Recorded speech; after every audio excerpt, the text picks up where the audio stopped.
If you spin a globe and look out into the Western Pacific, you will find an island roughly the size of Maryland. It is home to roughly 23 million people. Right now, military and political experts consider this specific piece of land the single most dangerous geopolitical flashpoint on Earth. Decisions made here could trigger a military conflict larger and more destructive than anything the world has seen since 1945. That island is Taiwan. China is willing to risk a direct war with the United States to capture it, having spent decades building a military specifically tailored for an invasion of the island. To understand why this one island pulls in so much attention, we have to look past the surface. We need to look at the map through three distinct lenses: history, economics, and strategic geography.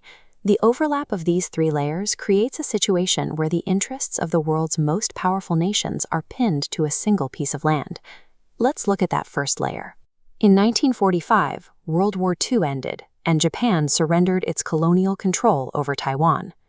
Almost immediately, forces on the Chinese mainland resumed a massive civil war between the nationalist government and Mao Zedong's communist forces. The communists won that war. In 1949, the nationalist leader, Chiang Kai-shek, along with about 2 million soldiers and civilians, fled across the water to Taiwan to set up a rival government. Back on the mainland, Mao established the People's Republic of China. He declared that Taiwan was a renegade province that would eventually be reunited with the mainland. Beijing treats the recovery of Taiwan as the final chapter of that 1949 civil war. To the Chinese government, this is a matter of restoring the nation's rightful borders and finishing a conflict that never officially ended. But the people living on the island have spent 75 years building a society that functions entirely on its own. They have their own democratic institutions, their own currency, and a distinct culture. Most people here identify as Taiwanese rather than Chinese. This creates a collision between Beijing's historical claims and the reality of a population that has never lived under the Chinese Communist Party and rejects its political system. Inside China, the ruling party links its right to lead the country to the promise of restoring China as a great power. Capturing Taiwan is presented to the public as a necessary part of that national restoration. Current Chinese leader Xi Jinping has made this goal central to his personal legacy. He has repeatedly stated that the Taiwan issue cannot be passed down to future generations, creating a sense of urgency that didn't exist under previous leaders. Beyond politics, there is the economic layer. This silicon wafer is the foundation of the world's most advanced computer chips. A single Taiwanese company, TSMC, manufactures about 90% of these chips, the small, powerful components that allow modern electronics to function.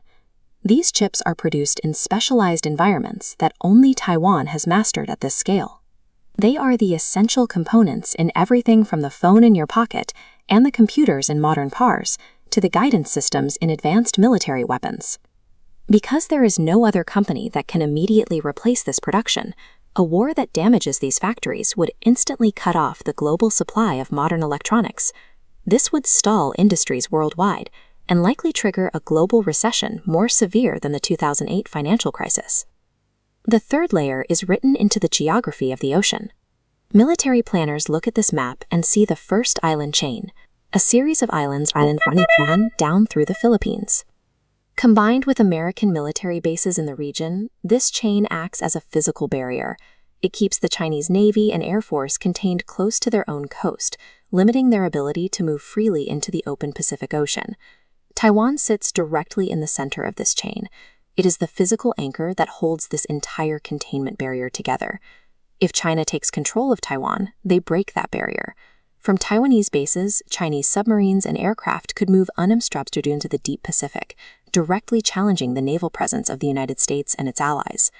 Securing the island removes the final geographic obstacle preventing the Chinese military from projecting its full power across the Pacific Hemisphere. China's drive for Taiwan is a convergence of historical necessity, the hunger for semiconductor dominance, and a calculated move to break through the geographic barriers of the Pacific. On the other side is a population of 23 million people who have built a thriving democracy and wish to maintain their current way of life, free from the mainland's political system. To manage this tension, the United States uses a policy called strategic ambiguity. The U.S. provides Taiwan with defensive weapons, but refuses to officially confirm if American troops would fight a war to defend the island. This uncertainty deters China from attacking by leaving the possibility of American intervention open, while discouraging Taiwan from declaring formal independence by leaving the extent of American support unclear. For 50 years, this delicate balance has prevented a war. But as the competition between these powers intensifies, the gap between what each side wants is becoming a dangerous fault line that threatens the peace of the modern world.